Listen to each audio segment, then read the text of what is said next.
ہم علم حاصل کرنے کے لیے اپنے بچوں کو اسکول نہیں بھیج رہے، ہم سرٹیفکیٹ حاصل کرنے کے لیے اپنے بچوں کو اسکول بھیجتے ہیں، اور ہمارے بچے بھی طالب علم نہیں رہے ہیں، ہمارے بچے طالب نمبر بن گئے ہیں۔ پیدائش سے لے کے 18 سال کی عمر تک پہنچتے پہنچتے جو کچھ اس کے ساتھ ہوا ہے، اس نے اس کو علم سے بیگانہ کیا ہے۔ ماس اسکیل چائلڈ ایبیوز کا نام ہے کنٹمپرری ایجوکیشن سسٹم۔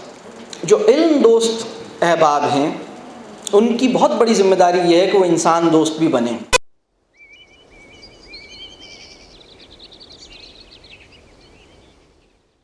علم کے موضوع پہ جب بھی کوئی نشست ہوتی ہے، اپنے جہل اور اپنی کم مائگی کا جتنی شدت سے اس لمحے احساس ہوتا ہے جب میرے احباب کو یہ مغالطہ ہوتا ہے کہ شاید میں بھی کچھ جانتا ہوں۔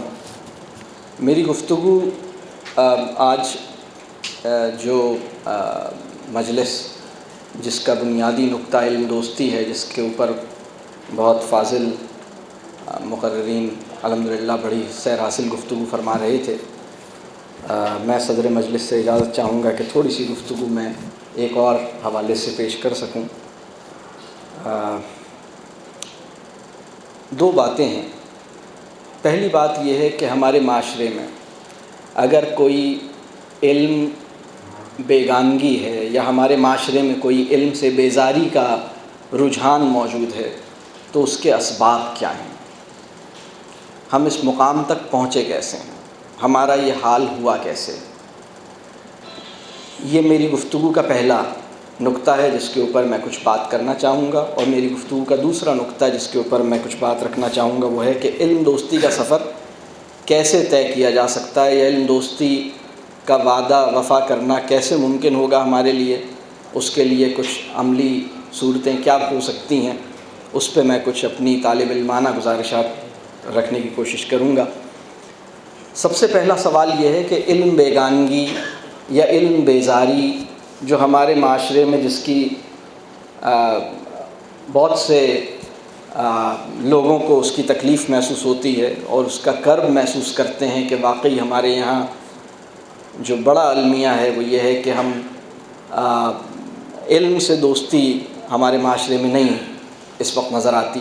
اس کے اصل اسباب ہیں کیا، یہ ہوا کیا ہے۔ میں گزارش کروں گا کہ علم بیزاری کا جو رویہ ہے یہ فطری رویہ نہیں ہے۔ علم بیزاری کا رویہ ایک غیر فطری رویہ ہے۔ فطری طور پر ہم ایسے تھے نہیں۔ رب کریم نے جب انسان کو پیدا کیا تو وہ پیدائشی طور پر علم کے لیے بہت زیادہ متجسس، بہت زیادہ وہ علم دوست، وہ تو سوال کرتا تھا، وہ تو ہر چیز میں وہ تو ہر چیز کو دیکھنا چاہتا تھا، ہر چیز کو ٹٹولنا چاہتا تھا، ہر بات کو سمجھنا چاہتا تھا۔ پھر ہوا کیا اس کے ساتھ، یعنی وہ بچہ جو 5 سال کی عمر میں، ایک تحقیق یہ بتاتی ہے کہ 5 سال کی عمر کا بچہ اوسطاً 100 کے قریب سوالات اس کے ذہن میں پیدا ہوتے ہیں۔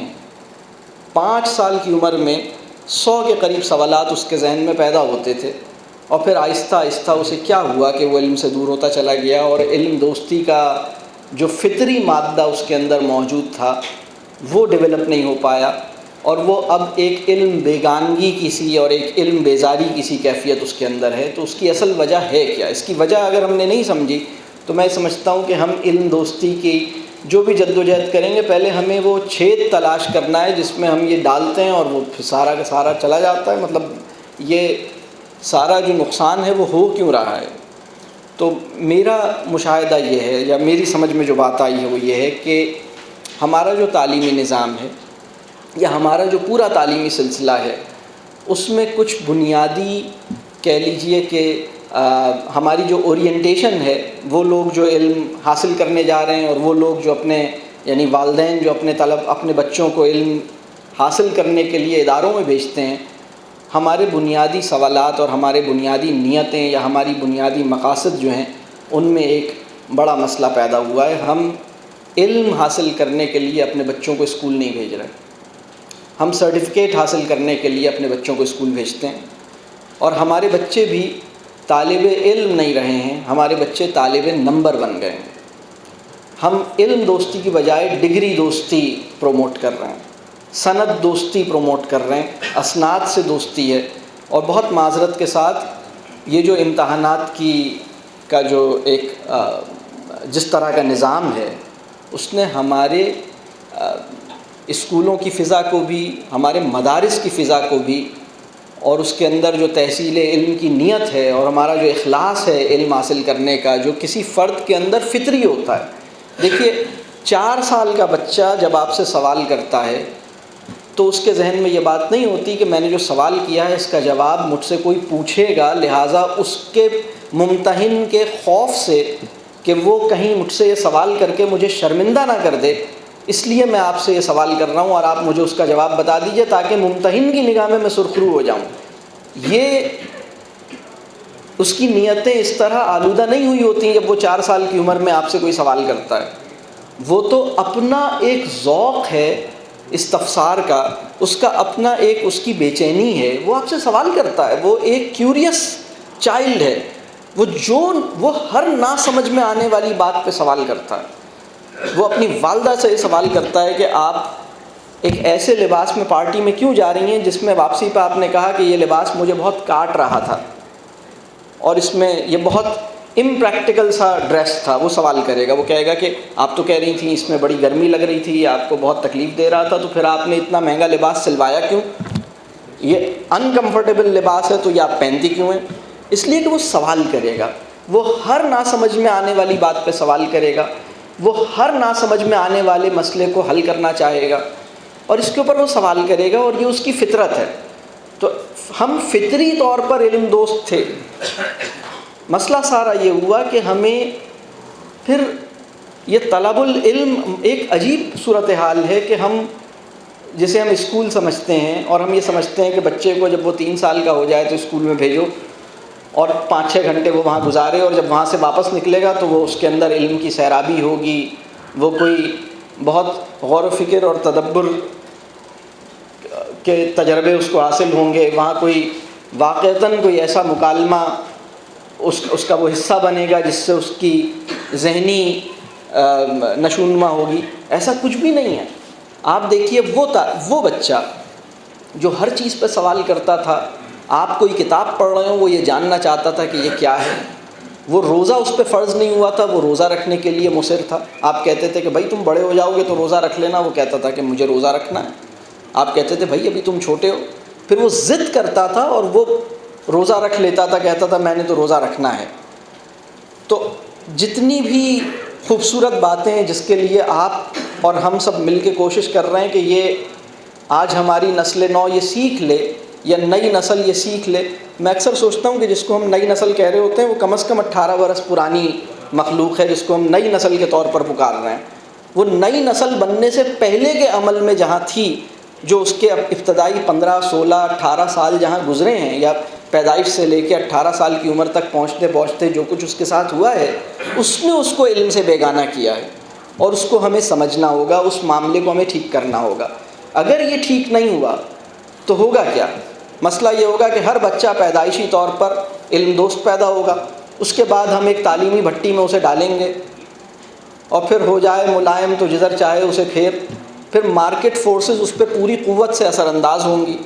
تو مسئلہ سارا یہ ہے کہ رب کریم ایک بچہ اس دنیا میں بھیجتا ہے جو علم دوست ہوتا ہے، اور پھر ہم اسے 12-15 سال ایک ایسے نظام میں رکھتے ہیں جس سے اس کی علم دوستی ختم ہو جاتی ہے، اور پھر اس کے بعد پھر ہم ایک تحریک چلاتے ہیں کہ اب اس کی علم دوستی دوبارہ بیدار کرنی ہے. تو پہلی بات تو یہ کہ علم دوستی یا علم بیزاری جو ہے یا علم بیگانگی جو ہے یہ فطری رویہ نہیں ہے. ہماری فطرت ایسی نہیں ہے کہ ہم کتابوں سے یا علم سے یا کام کی بات سے چڑھیں.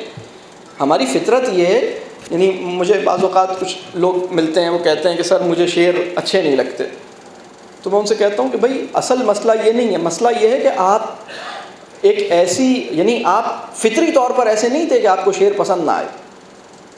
یہ انسان کی فطرت نہیں ہے کہ اسے شعر پسند نہ آئے، اسے خوشبو پسند نہ آئے، اسے رنگ اچھے نہ لگیں، اسے خوبصورت آواز اچھی نہ لگے. یہ انسان کی فطرت ایسی نہیں ہے. وہ کلام جو مترنم بھی ہے اور معنوی بھی ہے، وہ کسی ذہن کو اپیل نہ کرے، یہ انسان کی فطرت نہیں ہے. تو پھر ایسا کیا ہوتا ہے انسان کے ساتھ کہ وہ اپنی فطرت سے اتنا دور چلا جاتا ہے؟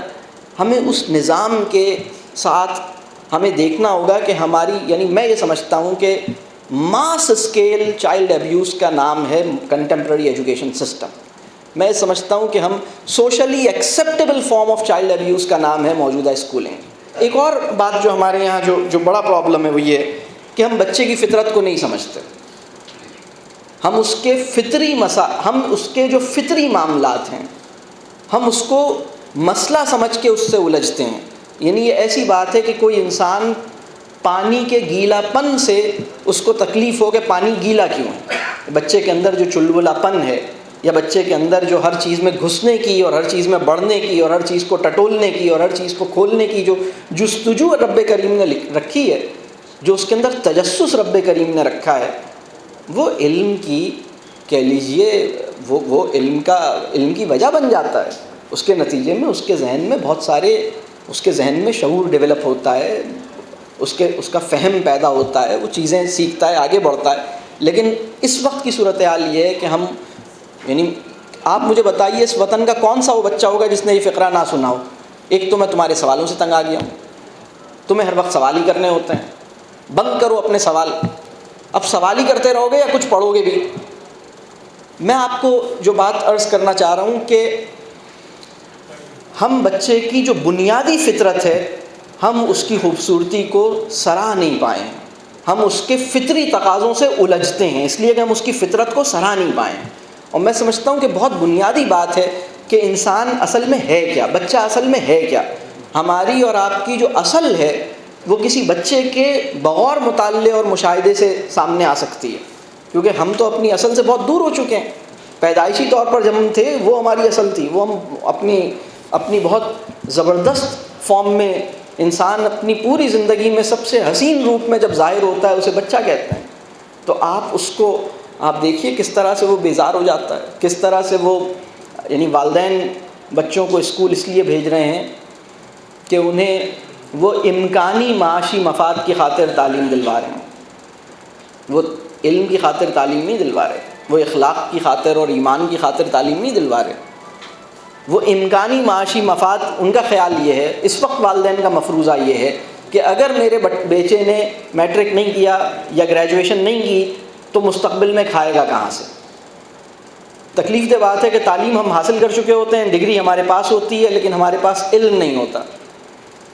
یعنی یہ تو بہت بڑا دھوکہ ہے نا کہ آپ گریجویشن، آپ میں سے کوئی انسان، شاید ہی کوئی ایسا ہوگا جس کو یہ تجربہ نہ ہوا ہو کہ آپ نے کسی ڈگری، آپ کبھی نہ کبھی تو ڈگری کے دھوکے میں ہر ایک آیا ہی ہے. تبھی یہ بات سمجھ آئی ہے کہ ڈگری کے دھوکے میں نہ آئیں نہ ڈالیں، کیونکہ ڈگری جو ہے وہ بس مطلب لوگوں کے پاس ڈگری ہے لیکن علم نہیں ہے. یہ تو بہت عام ہو گیا ہے نا، ہم ڈگریز کے انفلیشن کے دور میں چلے گئے. اس سے ہمیں یہ دیکھنا ہے کہ تعلیمی نظام نے ایسا کیوں کیا اور اس کے اسباب اور اس کے معاملات کو ہمیں ٹھیک کرنے کی ضرورت ہے. وقت زیادہ نہیں ہے لہٰذا میں اس نقطے پہ اور زیادہ وقت نہیں لوں گا، لیکن اب عملی طور پہ کرنے کی کیا کام ہے. میرے خیال میں میری جو مشاہدات ہیں وہ طالب علمانہ ہیں. میں چاہوں گا کہ فاضل مقررین اس کے اوپر اپنی جو بھی رائے ہے وہ ضرور دیجیے. میں سمجھتا ہوں کہ سب سے پہلی بات، ہمیں سوال اور تجسس کو سراہنے کی صلاحیت اپنے اندر بیدار کرنے کی ضرورت ہے.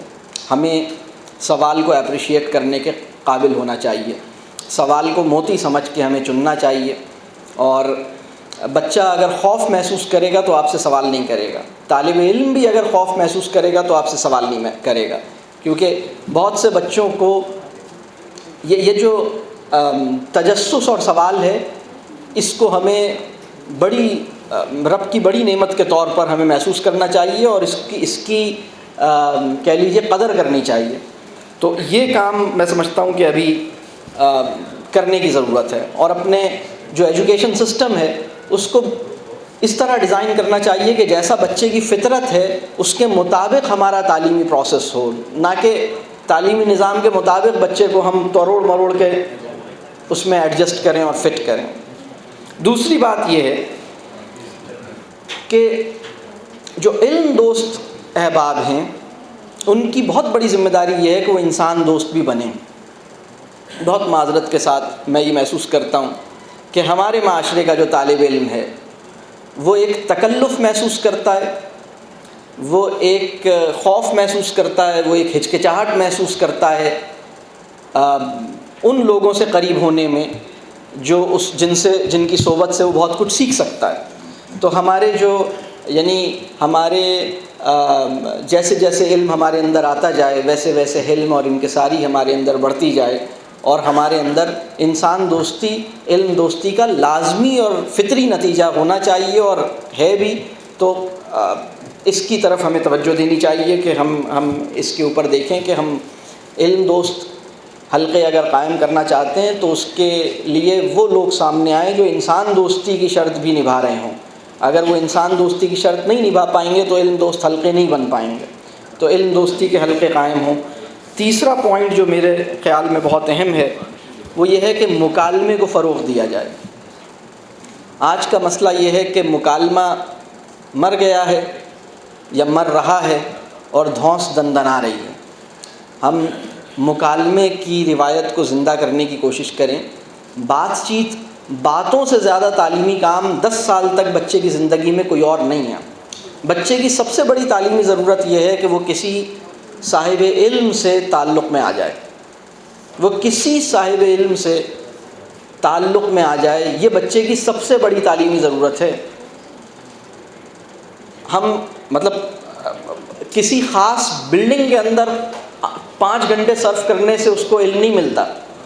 کسی صاحب علم سے مکالمہ کرنے کے نتیجے میں وہ اس کے اندر علم کا ذوق پیدا ہوتا ہے، اس کی علمی ضروریات کو تسکین حاصل ہوتی ہے، وہ کچھ آگے بڑھتا ہے. اور اس کا ایک بامعنی مکالمہ کسی صاحب علم سے ہو، یہ نہیں ہو پا رہا. کوئی صاحب علم طالب علم پر اعتماد کر سکے، اور ایسا اعتماد جس کے نتیجے میں ایک بامعنی مکالمہ شروع ہو سکے، یہ نہیں ہو پا رہا.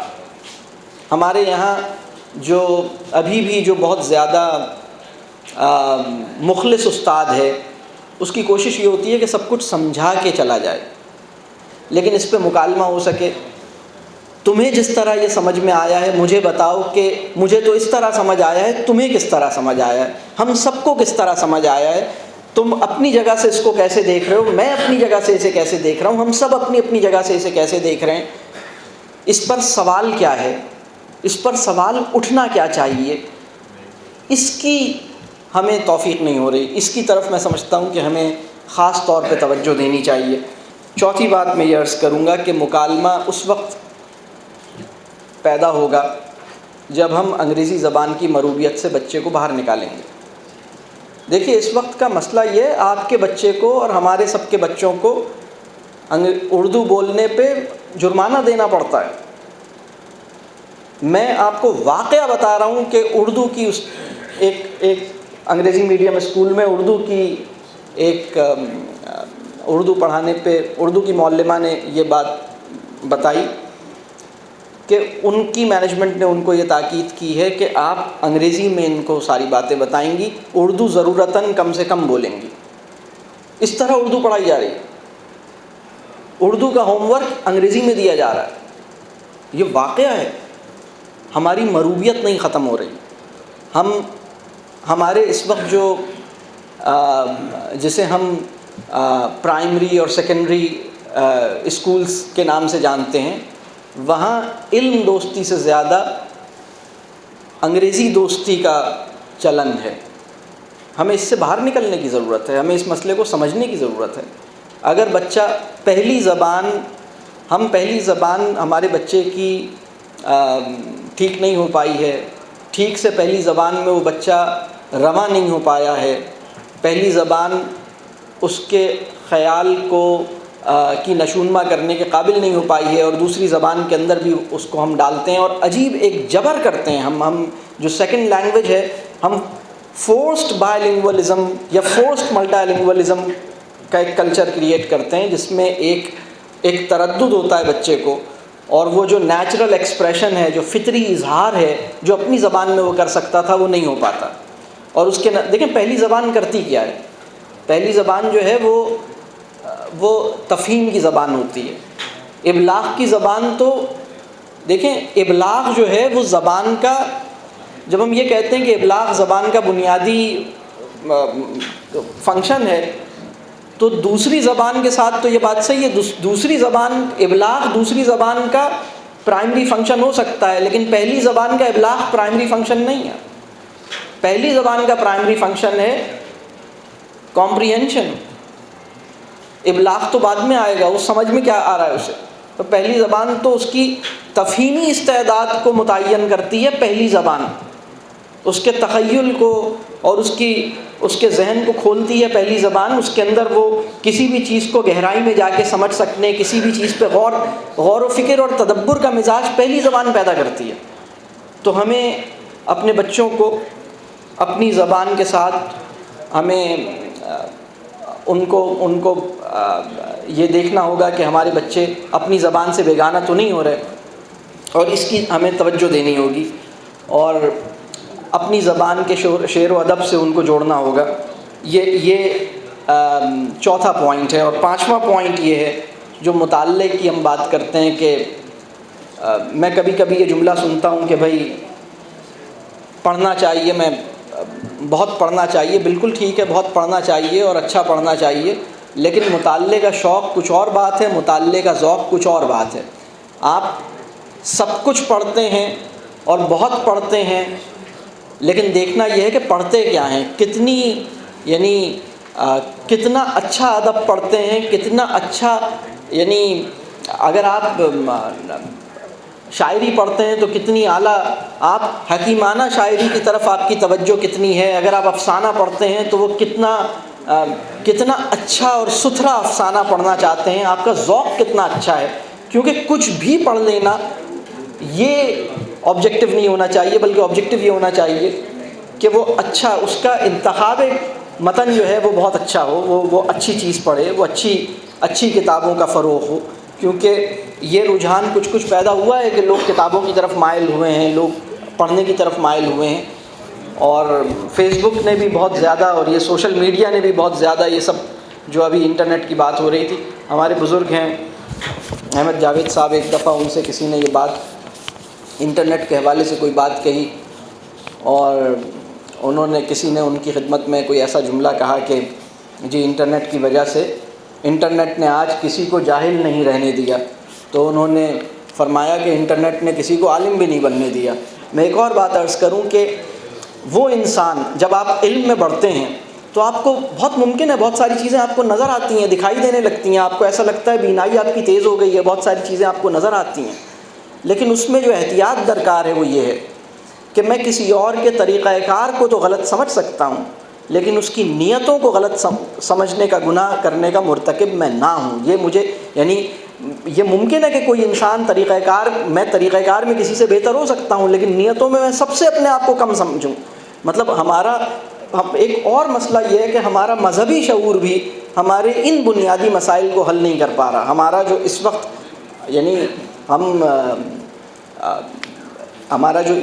اس وقت معاملہ یہ ہے کہ دوسرے کو اپنے سے کمتر سمجھنا ہمارے لیے تعلیم، جیسے جیسے ہم تعلیم میں آگے بڑھتے ہیں دوسرے کو اپنے سے کمتر سمجھنا ہمارے لیے آسان ہو جاتا ہے. جیسے جیسے ہم مذہبی معلومات میں آگے بڑھتے ہیں یا مذہبی فہم میں آگے بڑھتے ہیں، اس کے نتیجے کے طور پر بھی دوسرے کو اپنے سے کمتر سمجھنا ہمارے لیے آسان ہو جاتا ہے. یہ بڑا چیلنج ہے ہمارے لیے کہ ہمارے لیے دوسرے کو اپنے سے کمتر سمجھنا تقریباً ناممکن ہو جائے. تو اللہ تعالیٰ مجھے اور آپ کو ویسا بننے کی توفیق دے جیسا خدا چاہتا ہے کہ ہم بنیں. السلام علیکم ورحمۃ اللہ.